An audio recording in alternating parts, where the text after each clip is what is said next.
آپ کے ایک لسنر نے سوال کیا کہ علی بھائی آپ اکثر کہتے ہیں کہ کوئی بزرگ اپنا پیشاب نہیں روک سکتا، جبکہ ساتھ ساتھ یہ بھی کہتے ہیں کہ کوئی ریفرنس ہو تو مان لوں گا۔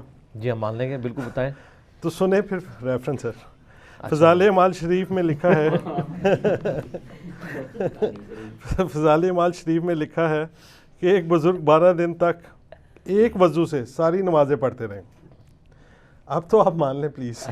میں جناب رجوع کرتا ہوں، اور اپنا رجوع بھی ریکارڈ کروائیں اس پہ۔ اچھا لکھا ہوا ہے رجوع بھی ریکارڈ؟ جی وہ انہوں نے سوال ہے سر، میں اپنا رجوع ریکارڈ کرواتا ہوں کہ میں نے اس واقعے کی انجینئرنگ نہیں کی تھی، تو میں اب رجوع کرتے ہوئے اس کی انجینئرنگ کر دیتا ہوں۔ بات یہ کہ آپ سے حوالہ ہم نے کتاب و سنت کا مانگا تھا کہ کتاب و سنت سے کوئی دلیل پیش کریں، اور اگر کتاب و سنت میں کوئی دلیل نہیں تو پریکٹیکلی کوئی کر کے بتائے نا، پھر ہم مانیں گے۔ مثال کے طور پہ اگر میں یہ دعویٰ کرتا ہوں کہ جی میں عشاء کی نماز کی پہلی رکعت میں سورہ یاسین اور دوسری میں سورۃ الملک پڑھ سکتا ہوں، تو میں آپ کو پڑھ کے بتا دوں گا، مجھے آتی ہے جی، ٹھیک ہے، تو یہ میرا دعویٰ میں پریکٹیکلی کر کے بھی بتا دوں گا۔ اب ان کا یہ دعویٰ ہے کہ یہ ایک بزرگ جو ہے وہ 12 دن تک ایک ہی وضو سے ساری نمازیں پڑھتے تھے، تو سر پڑھتے تھے تو میں بھی ایک دعویٰ کر دوں گا کہ میں نے بھی جو ہے نا وہ 12 دن تک ایک وضو سے ساری نمازیں پڑھی ہیں، تو شاید ہو سکتا ہے اس کا وہ کہتے ہوں کہ ہر نماز کے لیے وہ ایک وضو کرتے تھے۔ نہیں سر، کلیئر لکھا ہے کہ یعنی ایک وضو کیا اور وہ ٹوٹا نہیں، وہ ٹوٹا نہیں، 12 دن ٹوٹا نہیں 12 دن تک۔ تو 12 دن تک تو یعنی اگر کوئی آپ کا دعویٰ ہے تو آپ 12 دن تو یعنی بہت بڑی بات ہے۔ آپ ایک دن بھی یہ کر کے بتائیں تو ایک بڑا مشکل کام ہے۔ سردیوں میں شاید کوئی فجر سے لے کے وہ کر لے، لیکن اگلی فجر تک یا اس سے اگلی فجر تک تو اس کا کام ہو چکا ہوگا۔ صحیح۔ تو حوالہ ہم نے کتاب و سنت کے دلائل کا مانگا تھا، یہ آپ کو پریکٹیکل کر کے بتائیں۔ یہ سب کی سب کہانیاں ہیں، اور یہ کہانیاں پرانے زمانوں میں بزرگ لکھ کے چلے گئے، اب ان سے کوئی بندہ کوشچن نہیں کرتا، اور آج ہمارے بچے کوشچن کر رہے ہیں۔ میرا ایک کلپ پچھلے دنوں میں ریکارڈ ہوا تھا فضائل اعمال کے حوالے سے ہی۔ میں نے بتایا نا کہ میں ایک دن ایک تبلیغی جماعت کی مسجد میں، تبلیغی جماعت کا سب سے بڑا سپورٹر جی سپیکرز میں سے اللہ کے فضل سے میں ہوں، باقی تو سب اس کو نگیٹ کرتے ہیں، کوئی اس طریقے سے آن کرنے کے لیے تیار نہیں۔ میں بڑی محبت کرتا ہوں تبلیغی جماعت سے، لیکن علمی اختلاف تو اپنی جگہ۔ تو وہ فضائل اعمال میں سے درس ہو رہا تھا مسجد کے اندر نا، ظہر کی نماز پڑھ کے فارغ ہوئے، تو میرے ساتھ میرا بچہ تھا، 10 سال بمشکل اس کی عمر ہے، اور دوسرے کی تقریباً 8.5 سال۔ تو میں نے ان کو پابند کیا ہوا ہے کہ جب نماز ظہر ہو جائے تو تم بھی درس سن لیا کرو، تو وہ بھی درس میں بیٹھ گئے۔ اب اس میں وہ بتا رہے تھے انہی بزرگوں کی کرامات اس حوالے سے کہ جی ایک بزرگ تھے وہ روزانہ صبح سے شام تک ایک قرآن پڑھتے تھے، دوسرے تھے وہ 3 قرآن پڑھتے تھے، تیسرے تھے وہ 8 قرآن پڑھ لیتے تھے، ٹھیک ہے جی، صبح سے لے کے ظہر تک ایک رات کے اندر 8 قرآن پڑھ لیتے تھے۔ اب وہ یعنی وہ بچہ میرا یعنی سن رہا تھا، اور میں بھی ڈر رہا تھا دل کے اندر نا، اور میں ڈر رہا تھا کہ جو کچھ میں سوچ رہا ہوں کہیں یہ نہ سوچ رہا ہوں، کہیں بزرگوں کا گستاخ ہی نہ بن جائے۔ حالانکہ اس کی کوئی ایسی میں نے تربیت نہیں کی ہوئی گستاخی والی، اس کے باوجود آج کل کے بچے ویسے ہی سوچتے ہیں، ان کی عقل کام کرتی ہے۔ جب وہ پھر ساتھ نماز کی ترغیب انہوں نے دلائی، جب پڑھ کے فارغ ہوئے درس سن کے، اس کے بعد میں موٹر بائک پہ نکلا، بچوں کو پیچھے بٹھایا، میں نے کہا دیکھو یار کتنی اچھی باتیں انہوں نے آج کی ہیں نا، اور انہیں ہمیں نماز پڑھنی چاہیے اور اہتمام کرنا چاہیے قرآن شریف پڑھنے۔ کہتے بابا باقی باتیں تو ٹھیک تھیں، یہ ایک دن میں 8 دفعہ یا 3 دفعہ قرآن کیسے کو پڑھ سکتا ہے، پورا قرآن کیسے کو پڑھ سکتا ہے؟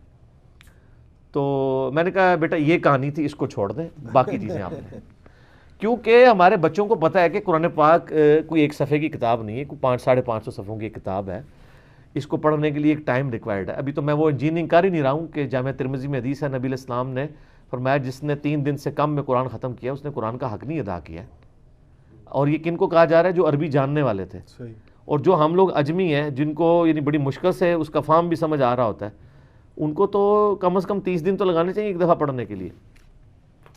تو وہ کتنی سپیڈ سے وہ پڑھتے ہوں گے، یا ہو سکتا ہے وہ جو صحیح مسلم میں حدیث ہے کہ سورۃ الاخلاص 3 قرآن کے برابر ہے، تو 8 یا 24 وہ 24 دفعہ سورہ اخلاص پڑھ لیتے ہوں، تو 3 مطلب 8 قرآن کا ثواب مل جاتا ہوں۔ یہ ہو سکتا ہاں، اینڈ رزلٹ تو یہی ہے، یہی چانسز ہے۔ تو بزرگوں کے بارے میں چونکہ حسن ظن رکھنا چاہیے کہ انہوں نے جھوٹ نہیں بولا ہوگا یقیناً۔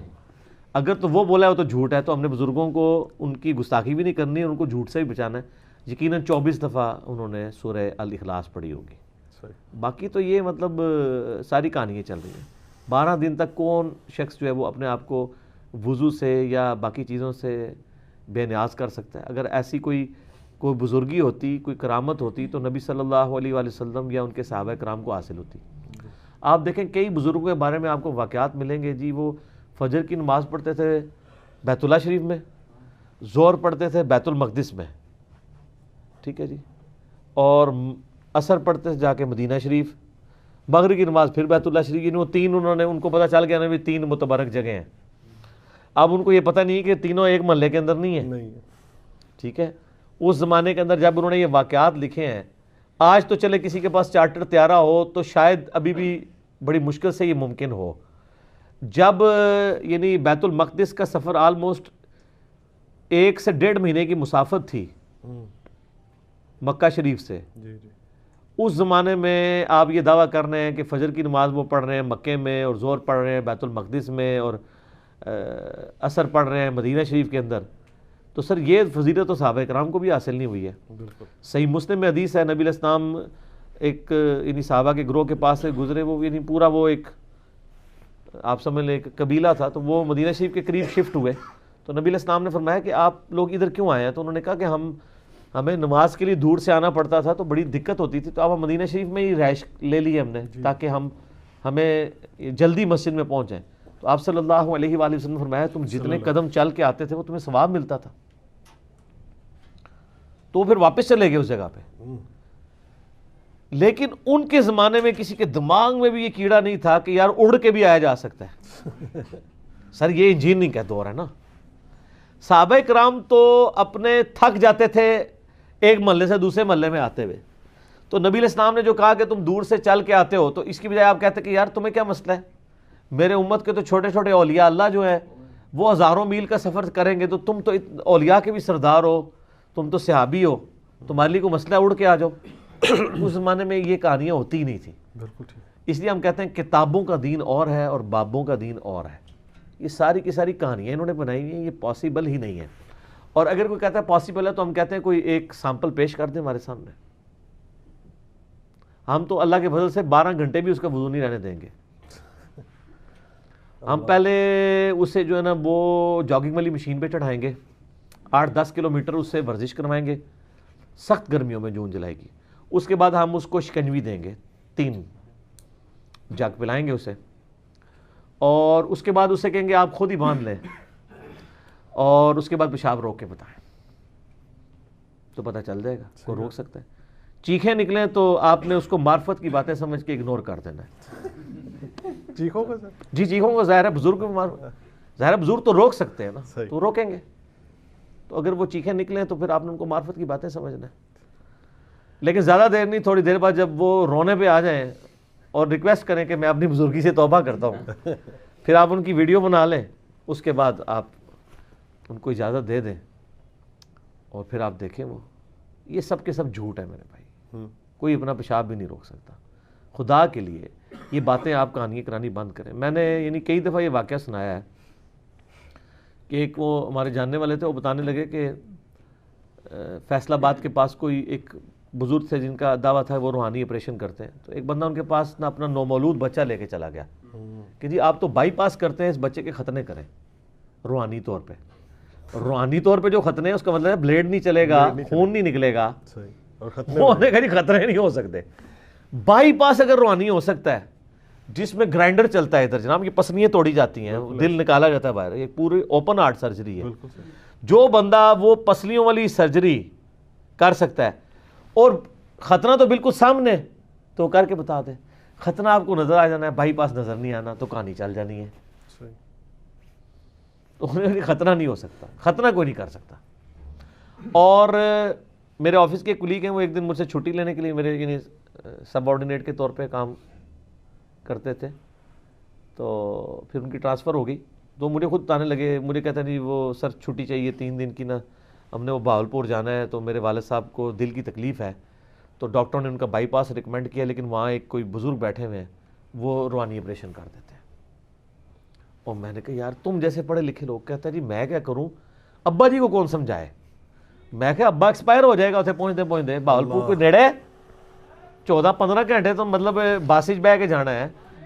تو میں نے کہا یار یہ اتنا بڑا رسک لے رہے ہو تم, ڈاکٹر نے ریکمینڈ کیا ہوا ہے اور خدا نہ خواستہ. کہتا جی کیا کریں, اب ابا جی کے ساتھ لڑائی تو نہیں کر سکتے. تو وہ خیر والد صاحب کے ساتھ چلا گیا. میں تو بڑا کانشیسلی انتظار کر رہا تھا یار مجھے کوئی فیڈ بیک ملے کہ یار یہ روحانی آپریشن اور بائی پاس کیسے ہوتا ہے. جب وہ واپس آئے نا چھٹیاں گزار کے, میں نے کہا جی کیا بنا, تو وہ اس نے بڑا منہ لٹکایا ہوا, وہ کہتے کیا ہے فراڈ ہی تھا سب کچھ. میں نے کہا کیوں یار تم لوگ تو گئے تھے. کہتا ہے جی وہ میرے ابا جی بھی بڑے سیانے تھے, انہوں نے کہا جی میرا بائی پاس تم نے کرنا ہے لیکن وہ میں چیک کروں گا بائی پاس ہوا ہے کہ نہیں ہوا. اچھا, انہوں نے کہا کین چیک کرو گے. انہوں نے کہا گل یہ ہے کہ میں 10 منٹ جب چلتا ہوں نا تو مجھے سانس چڑھ جاتا ہے. بائی جس کے یعنی وینس بند ہوئی ہو نا تو تھوڑی سی واک کرنے سے بھی اس کو سانس پھولنا شروع ہو جاتا ہے. اس نے کہا تو آپریشن کر, میں 10 منٹ ٹراں گا. تو جی مجھے سانس چڑھ گیا تو مطلب آپریشن کوئی نہیں, تیرا فراڈ ہی ہے. اور اگر نہ چڑھا تو میں 10 منٹ کیا, وہ کہتا ہے جی ان کو تو 5-6 منٹ کے بعد سانس چڑھنا شروع ہو گیا. بل جو پیسے ضائع ہونے تھے وہ تو ہو گئے, یعنی آنے جانے کا کرایہ اور یہ وہ, لیکن کم از کم چلے پیسے ضائع کر کے عقیدہ ٹھیک ہو گیا.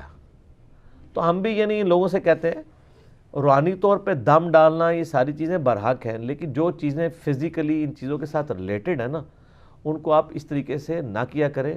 یعنی نبی علیہ السلام نے ہمیں کوئی ایسا وظیفہ نہیں بتایا کہ جس وظیفے کو پڑھ کے کسی بچے کے ختنے ہو جائیں. بالکل صحیح.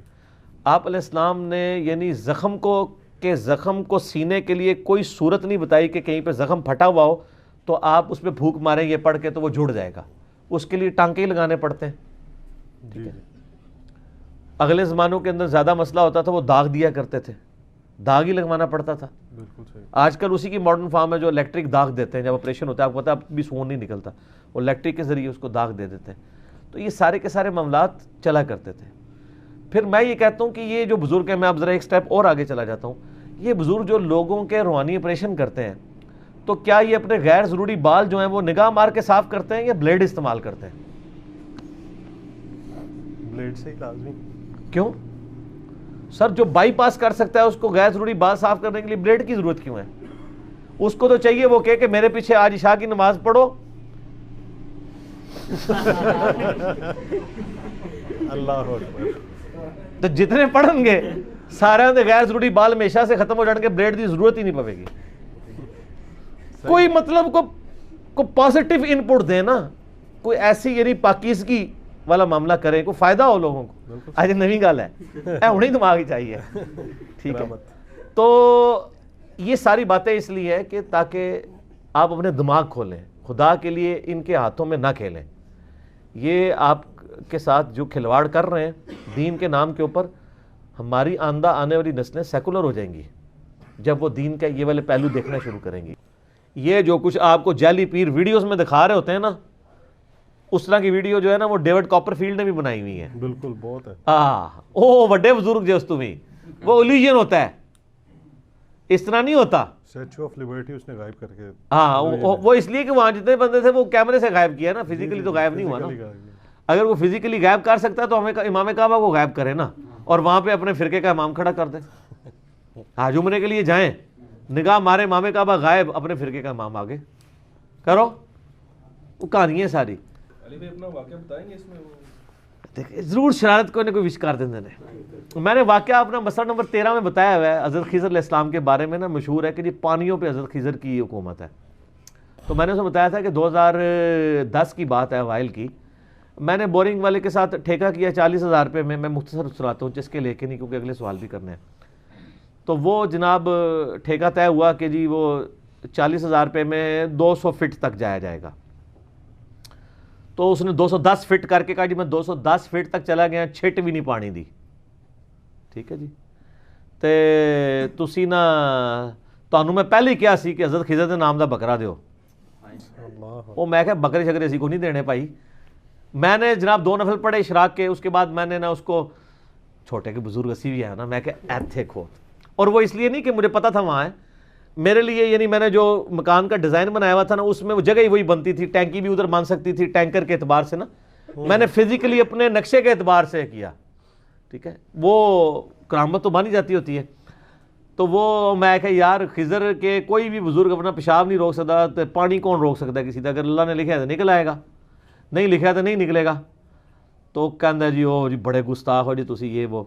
اس کی 12 مشینیں اسلام آباد میں مختلف جگہ پہ چل رہی تھی، تو وہ جناب وہی ہوا کہ اس کی بات صحیح نکل آئی کہ میری گستاخی کی وجہ سے 210 فٹ تک، حالانکہ وہاں پہ 50-60 فٹ کے اوپر ہلکی ہلکی سیم آ جاتی تھی اور پانی گدلا، اور میرا جب اس نے کھودا 210 فٹ تک سیم بھی نہیں آئی، ظاہر ہے گستاخی بہت بڑے لیول کی میں نے کی ہوئی تھی۔